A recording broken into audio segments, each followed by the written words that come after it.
Assalamualaikum warahmatullahi wabarakatuh. Bagaimana kabarnya antum-antum semua? Semoga baik-baik saja. Siti Khadijah adalah istri Rasulullah Shallallahu Alaihi Wasallam, istri tercinta dan istri setia sang Nabi. Beliau adalah wanita muslimah yang menemani Nabi Muhammad mulai dari nol. Awalnya beliau adalah wanita yang sukses, namun jatuh miskin ketika menikah dengan Nabi Muhammad Shallallahu Alaihi Wasallam. Lantas apa yang terjadi dengan Siti Khadijah? Apakah beliau salah dalam memilih pasangan hidup sehingga membuatnya jatuh miskin? Mari simak videonya. Namun sebelum video ini dilanjutkan, mari bangun kembali channel ini agar kami semakin semangat untuk membuat konten Islami lainnya dengan cara like, share, dan subscribe channel ini agar semakin berkembang. Jangan lupa nyalakan lonceng notifikasinya agar tidak ketinggalan video terbaru lainnya. Terima kasih bagi Anda yang sudah mensupport channel kami. Beliau adalah Khadijah binti Khuwailid bin As'ad. Beliau adalah wanita terpandang di zamannya. Nasab dari jalur sang ayah tersambung dengan Nabi Muhammad pada kakeknya yang bernama Qusay, wanita mulia dengan segala kekayaan. Pada tahun 575 Masehi, Siti Khadijah ditinggalkan ibunya. 10 tahun kemudian ayahnya, Khuwailid, menyusul. Sepeninggal kedua orang tuanya, Khadijah dan saudara-saudaranya mewarisi kekayaan sang ayah. Siti Khadijah yang cerdas kemudian mengambil alih bisnis keluarganya. Sebelum menikah dengan Nabi Muhammad, beliau menikah dengan Abu Hallah bin Zurarah At-Tamimi, sang saudagar kaya. Pernikahan keduanya menghasilkan 2 anak buah hati, yaitu Hallah dan Hindun. Namun sayang pernikahan keduanya harus kandas karena sang suami meninggal dunia, membuat Siti Khadijah mewarisi kekayaan sang suami. Selepas itu Siti Khadijah menikah untuk yang kedua kalinya, kali ini bersama Atiq bin Aid al-Makhzumi. Setelah pernikahan itu berjalan, sang suami meninggal dunia yang juga meninggalkan harta kekayaan dan juga perniagaan, dan itu membuat Siti Khadijah menyandang status janda untuk kedua kalinya. Dengan statusnya yang janda serta saudagar yang kaya raya, membuat Siti Khadijah banjir lamaran untuk meminangnya. Selain parasnya yang cantik, banyak saudagar kaya ingin menjadi suaminya. Namun semua itu beliau tolak karena beliau lebih memilih untuk mengasuh sang buah hati. Begitu juga beliau sibuk dengan urusan perniagaannya, sehingga beliau tidak sempat untuk menikah lagi. Bagi kalangan Arab Mekah kala itu, Siti Khadijah dijuluki Ratu Mekah, dan juga ada yang menyebutnya At-Thahirah. Pertama kali dalam sejarah bangsa Arab, seorang wanita diberi panggilan Ratu Mekah dan juga dijuluki At-Thahirah. Orang-orang memanggil Khadijah dengan Ratu Mekah karena kekayaannya, dan menyebut Siti Khadijah dengan At-Thahirah karena reputasinya yang tanpa cacat.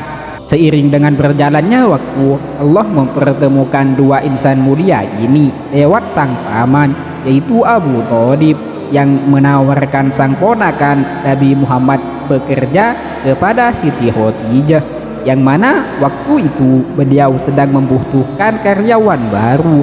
Lantas Nabi Muhammad diterima menjadi karyawan Siti Khadijah karena reputasi sang Nabi yang waktu itu terkenal dengan sebutan Al-Amin, atau yang bisa dipercaya.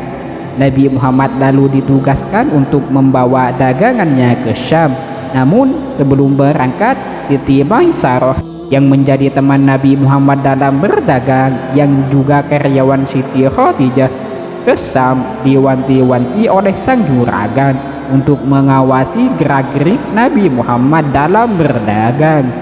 Setibanya dari berdagang, Maisarah menceritakan mengenai perjalanannya, mengenai keuntungan-keuntungannya, dan juga mengenai watak dan kepribadian sang Nabi.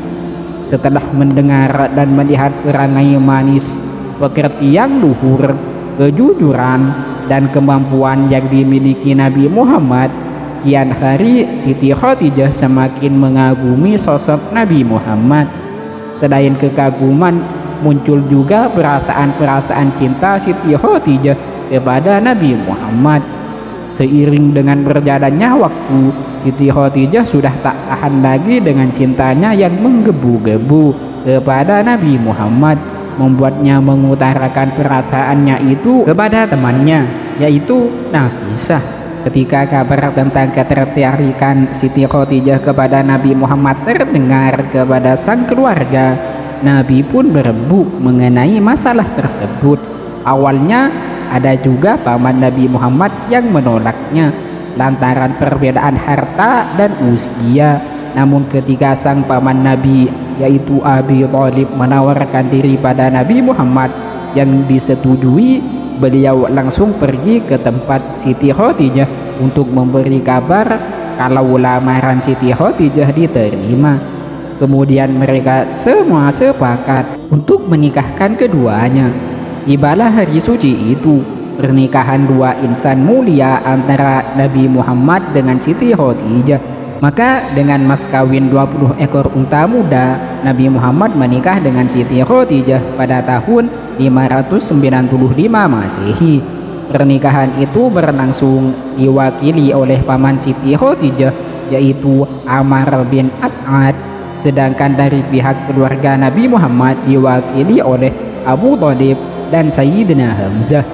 Ketika menikah, Nabi Muhammad masih berusia 25 tahun, sedangkan Siti Khadijah sudah berusia 40 tahun.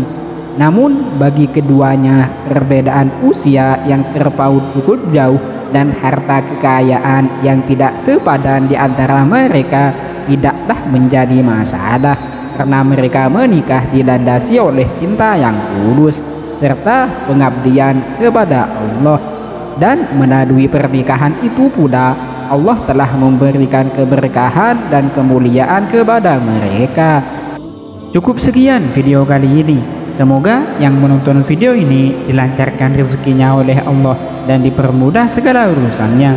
Jangan lupa like, share, and subscribe, dan nyalakan lonceng notifikasinya agar tidak ketinggalan video menarik lainnya. Assalamualaikum warahmatullahi wabarakatuh.